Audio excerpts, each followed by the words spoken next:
இறையேசுவில் என் அன்பு சகோதர சகோதரிகளே, ஆண்டவர் நாமத்திற்கு சோத்திரம். தினம் ஒரு ஜப வழியாக பேசிக்கொண்டிருப்பது உங்கள் அன்பு சகோதரன் பிரபு.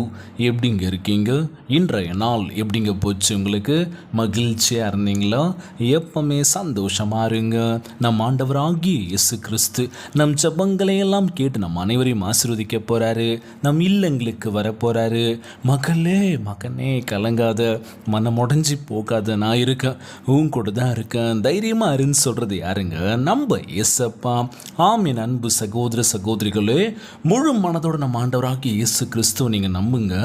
வாழ்விலும் சரி தாழ்விலும் சரி அவரே உங்களை வழிநடத்துவார். அவர் உங்களை நிலைத்து நிறுத்துவார். இவ்வுலகில் தீமையில் இருந்து பாதுகாப்பார். Praise Lord. இன்றைய நாளில் கொடுக்கப்பட்ட அழகான வார்த்தை பாடுங்க. நம்முடைய வாழ்க்கையில் சரி இன்பமாக இருந்தாலும் சரி துன்பமாக இருந்தாலும் சரி என்ன பண்ணணும்? ஆண்டவரிடத்தில் நம்மள ஒப்பு கொடுக்கணும் அப்படின்னு சொல்லுவாங்களாம். முழு மனசோடு நம்ம இயேசப்பா நம்புகின்ற ஒவ்வொரு வேலையிலும் சரி நமக்கு என்ன தேவைன்றதை அவர் நிறைவேற்ற போகின்றார். ஜெபத்தின் வாயிலாக நம்ம கேட்க போகிறோம் இன்றைய நாளில். ஆண்டவரே, எனக்கு நிறைய தேவைகள் இருக்குது, ஆனால் இப்போதைக்கு முக்கியமான தேவை என்ன அப்படின்னா, பொருளாதார ரீதியாக நாங்கள் ரொம்ப கஷ்டப்பட்டுருக்கோம். எங்கள் வாழ்க்கையில் பொருளாதாரம் ரொம்ப அதிகமாக இருக்கணும், காசு வேணும். காசு இல்லை அப்படின்னா யாருமே மதிக்கவே மாட்டாங்க. நீ எவ்வளோ கஷ்டப்பட்டு உழைக்கணும். எதற்காக? ஃப்ரீயாக யாருன்னா வேலை செய்வீங்களா? இல்லை.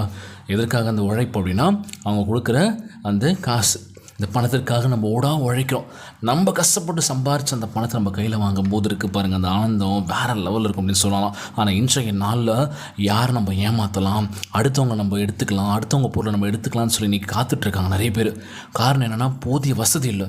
நாங்கள் இது மாதிரி பண்ணுறோம் அப்படின்னு சொல்லி மாற்ற ஒவ்வொரு இளைஞர்களாக இருக்கட்டும், இல்லை இளம் பெண்களாகவே இருக்கட்டும், ஆசைக்காக பண்ணிட்டேங்க, இது தெரியாமல் எடுத்துட்டேங்க, ஏன்னா வேணாம், காசு வேணும் இன்றைய நாளில். ஸோ அதுக்கு நம்ம என்ன பண்ணணும்? நல்லா படிக்கணும், படித்து முடிச்சுட்டு அதுக்கேற்ற மாதிரி ஒரு வேலைக்கு போகணும். வேலைக்கு போனதுக்கப்புறம் அவங்கள என்ன பண்ணுவாங்க? நல்லா ஒர்க் பண்ணுறேன்னு சொல்லி நம்மளுடைய தரத்தை பார்ப்பாங்க. ஓகே, நல்லா ஒர்க் பண்ணுறாப்பா இந்த பொண்ணு அப்படின்னு சொல்லி அடுத்த கட்டத்தை நம்மளை கொண்டு போவாங்களாம். ஸோ நம்மளுடைய வாழ்க்கையிலும் பதவி உயரும், நம்மளுடைய வருமானமும் உயரும் அப்படின்னு சொல்லுவாங்க. ஆனால் இன்றைக்கு நாளில் நோக்காமல் நம்ம சம்பாதிக்கணும், கஷ்டப்படக்கூடாது, வேர்வை சிந்தக்கூடாது, எதுவுமே பண்ணக்கூடாது. இருந்த இடத்துல நாங்கள் சம்பாதிக்கணும்ப்பா, நிறைய காசு வேணும். இன்றைக்கி பணத்தை தேடி எவ்வளோ பேர் ஓடிட்டுருக்கோம்ல. ஆனால் இன்றைய நாளில் தவறான வழியில் பணம் சம்பாதிக்கிறாங்க பார்த்திங்களா? தப்பான விஷயத்துக்கு போய் தப்பான விஷயங்கள் கற்றுக்குறாங்க வாழ்க்கையில். ஸோ அவங்க மனம் திருந்தி வாழணும்னு சொல்லி நம்ம ஜெபிக்க போகிறோம் இன்றைய நாளில். ஆண்டவரே, நல்ல ஒரு மனதை கொடுங்கப்பா, நல்ல ஒரு எண்ணத்தை கொடுங்கப்பா. நாங்கள் தவறான வழியில் போய்ட்டோம் ஆண்டவரே, எங்கள் நல்ல ஒரு வழியை காட்டி உமக்கு கீழ்ப்படும் பிள்ளைகளாக இருக்கணும்னு சொல்லும்போது என்ன பண்ண போகிறோம்? அவங்களுக்காக நம்ம ஜெபிக்க போகிறோம். இன்னொரு முக்கியமான விஷயம் என்ன அப்படின்னா, நம்முடைய வாழ்க்கையில் நமக்காக நம்ம எதுவுமே பண்ணதே கிடையாது. அம்மாவா இல்லையா? இன்றைக்கி எத்தனை பேர் வீட்டில் பார்த்தீங்கன்னு வச்சுக்கோங்களேன், பிரதர் எனக்காக நான் இன்ன வரைக்கும் நான் எதுவும் பண்ணதே இல்லை, எல்லாம் குடும்பத்துக்காக. எனக்காக எதுவும் பண்ணதில்லை, எல்லாமே குடும்பத்துக்காக தான் நான் பண்ணியிருக்கேன் இன்ன வரைக்கும். இன்றைய நாளில் திருமணம் ஆகாத நிறைய இளைஞர்கள் எல்லாம் பெண்கள் சீக்கிரமாக வரன் கிடச்சி நல்லபடியாக அவங்களுடைய வாழ்க்கை துணையை தேர்ந்தெடுத்து அவங்களுடைய வாழ்க்கையை நல்லபடியாக அமைன்னு சொல்லி ஜெபிக்க போகிறோம். எத்தனை பேருக்கு இன்னும் திருமணம் ஆகலை, திருமணம் ஆயும் குழந்தை பாக்கி இல்லை வருது, 13 ஆண்டுகள் ஆகுது. ஸோ அவங்களுக்காக சீக்கிரமாக குழந்தை பாக்கியத்தை கொடுங்கன்னு சொல்லி கேட்க போகிறோம். திருமணம் ஆகாதவர்களுக்கு சீக்கிரமாக நல்லபடியாக திருமணம் ஆகணும்னு சொல்லி கேட்க போகிறோம். அது மட்டும் இல்லாமல் ஒவ்வொரு குழந்தை செல்வங்களுக்காக நம்ம ஜெபிக்க போகிறோம்.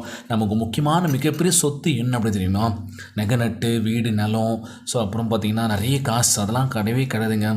நமக்கு கிடைக்கிற ஒவ்வொரு பொக்கிஷம் என்ன? ஆண்டவராகிய இயேசு கிறிஸ்து நம்ம கொடுக்கின்ற ஒவ்வொரு குழந்தைங்களும் சரி, அதுதாங்க நம்ம மிகப்பெரிய சொத்து அப்படின்னு சொல்லுவோம். ஸோ ஒவ்வொரு வீட்டில் இருக்கின்ற ஒவ்வொரு குழந்தைங்களையும் ஆசீர்வதிங்க ஆண்டவரேன்னு சொல்லி கேட்க போகிறோம். அது மட்டும் இல்லாமல் ஒவ்வொரு நாள் ஜெபத்துக்கும் நம்ம ஆண்டவராகிய இயேசு கிறிஸ்து பதிலளித்து கொண்டிருக்கின்றார். மகளே மகனே கலங்காத, உற்சாகமாறு.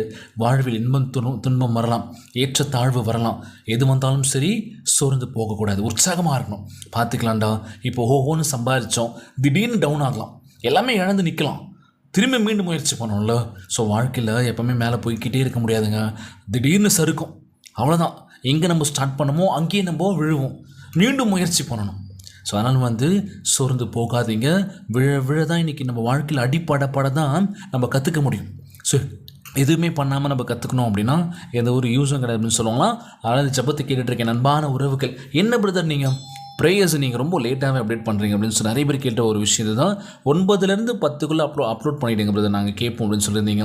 ஸோ என்னோடய ஒர்க் பார்த்தீங்கன்னா ஷிஃப்ட் வைஸ் ஒர்க்குங்க. So 2 to 10, 10 to 6, 9:30 to 6:30. So இப்படி ரொட்டேஷனில் போகும்போது எப்போ நான் ஃப்ரீயாக இருக்கேன் அப்படி தாங்க பண்ண முடியும். ஸோ இப்போவே பார்த்தீங்கன்னு வச்சுக்கோங்களேன், வீட்டுக்கு வந்து பாப்பா கிட்ட ஃபோன் கொடுக்கூடாதுன்னு சொல்லி கிச்சன்லேருந்து ப்ரேயர் பண்ணிகிட்டு இருக்கேங்க. அதெல்லாம் லாக் பண்ணிவிட்டு, ஸோ ஃபோன் கொடுத்தா ஃபோன் பார்த்துக்கிட்டே இருக்காங்க. அதனால் ப்ரேயர்ஸ் நான் சீக்கிரமாக அப்லோட் பண்ண ட்ரை பண்ணுறேங்க. ஸோ இன்றைய நாள் ஜெபத்திற்குள்ளாக பயணிப்போமா? எங்களை மிகவும் அதிகமாய் நேசிக்கின்ற அன்புள்ள ஆண்டவராகிய இயேசுவே, இன்றைய நாள் வாக்குறுதி வசனத்திற்காக நன்றி ராஜா. ஆண்டவரே, எங்களை ஆறுதல் படுத்தும்படியான வாக்கு தத்தத்தை தந்திருப்பதற்காக உமக்கு கோடான கோடி சோத்திரங்களை எடுக்கின்றனப்பா. எங்களுடைய உயர்விலும் தாழ்விலும் நீர் எப்பொழுதும் எங்களோட கூடவே இருந்து வழிநடத்த வேண்டும் என்று கேட்கிறேன் ஆண்டவரே. எங்களுக்கு பலனும் நம்பிக்கையும் அளித்து வருவதற்காக நன்றி ஆண்டவரே. உண்மையே நாங்கள் முழு மனதும் நம்புகின்றோம் அப்பா. எங்களை எப்போவுமே கைவிட்டுறாதீங்க ஆண்டவரே. நாங்கள் உண்மை மட்டும்தான் நாங்கள் நம்பியிருக்கோம் ஆண்டவரே. எங்கள் வாழ்க்கையில் நாங்கள் வேறு யாரும் நம்பல ஏசப்பா. நீர் யோபுடன் இருந்த பாடுகளின் நிமித்தம் அவரை சுமந்து சென்று அவர் இழந்த எல்லாவற்றையும் அவருக்கு திரும்ப கொடுத்தீர் ராஜா. எங்களுடைய வாழ்க்கையில் நாங்கள் இழந்த ஒவ்வொரு விஷயத்தையும் மீண்டும் தருவீர் என்று நம்புகிறோம் ஆண்டவரே. அவ்வண்ணமாகவே நீர் எங்கள் மேல் இரக்கம் கொண்டு நாங்கள் இழந்த எல்லாவற்றையும் இரட்டிப்பாய் திரும்ப தர வேண்டும் என்று ஜெபிக்கிறேன் ஏசப்பா. நாங்கள் தோல்விகளையும் பாடுகளையும் பார்த்து ஒவ்வொரு நாளும் வறண்டு போயிருக்கோம் ஆண்டவரே. எங்கள் வாழ்க்கை ஏன் இப்படி இருக்குன்னு சொல்லி ஒவ்வொரு நாளும் உள்ளுக்குள்ள அழாத நாட்கள் கிடையாது ஏசப்பா. நீங்கள் மாற்றுங்கன்னு சொல்லி உண்மையில நாங்கள் நம்பிக்கை வச்சுருக்கோம். முழு மனசோட எங்கள் வாழ்க்கையில் நீங்கள் மாற்றத்தை கொடுப்பேன்னு நம்புகிறோம் ஆண்டவரே. உம்முடைய கிருபையை நாங்கள் அனுபவிக்கும்படி செய்வீராக. எங்களுக்கு இரக்கம் பாராட்டி எங்களை தேற்றுவதற்காக உமக்கு நன்றி ஆண்டவரே. எங்களுக்கு எல்லாவற்றையும் திரும்ப தந்து சாட்சியாக வாழ வழி செய்ய வேண்டும் என்று கேட்குற ஆண்டவரே. இந்த ஜபத்தை கேட்டுக்கொண்டிருக்கின்ற அன்பு சகோதர சகோதரிகள், என் அன்பான உறவுகள் எல்லோரையும் பார்த்துக்கோங்கப்பா. ஒவ்வொருக்காக தினந்தோறும் ஜெபிக்கிற ஆண்டவரே. கண்டிப்பாக எங்கள் ஜபங்களை கேட்டு எங்களை ஆசீர்வதிங்கப்பா. தேவையான விஷயங்களை நிச்சயமாக தருவீர் ஆண்டவரே. எங்கள் கனவுகள் எல்லாம் நிஜமாக்குங்க ஏசப்பா. ஒவ்வொரு நாளும் கஷ்டப்பட்டு இருக்க ஒவ்வொரு குடும்பங்களை பாருங்க ராஜா. அந்த கஷ்டத்துலேருந்து ஒரு விடுதலை ஒரு வாழ்க்கையை கொடுக்க வேண்டும் என்று கேட்குறேன் ஏசப்பா. எல்லோரையும் பார்த்துக்கோங்கப்பா. ஒவ்வொரு குழந்தை செல்வங்களோட தெம்போடு வலிமோடு இருக்க வேண்டும் என்று கேட்குறாங்க. எல்லோரும் நல்லா இருக்கணும். கணவன் மனைவிக்குள்ள ஒற்றுமை கொடுங்க, சமாதானத்தை கொடுங்கப்பா. இன்றைய நாள் ஜெபம் இயேசுவின் விலையேறப்பெற்ற நாமத்தினாலே ஜெபிக்கின்ற நல்ல பிதாவே, ஆமேன் ஆமேன். இயேசுவுக்கே புகழ், இயேசுவுக்கே நன்றி. மரியே வாழ்க. God bless you all. தொடர்ந்து ஜெபியுங்கள், வேதத்தை வாசியுங்கள். ஆண்டவர் நம்மோடு கூட இருக்கின்றார். மரியே வாழ்க.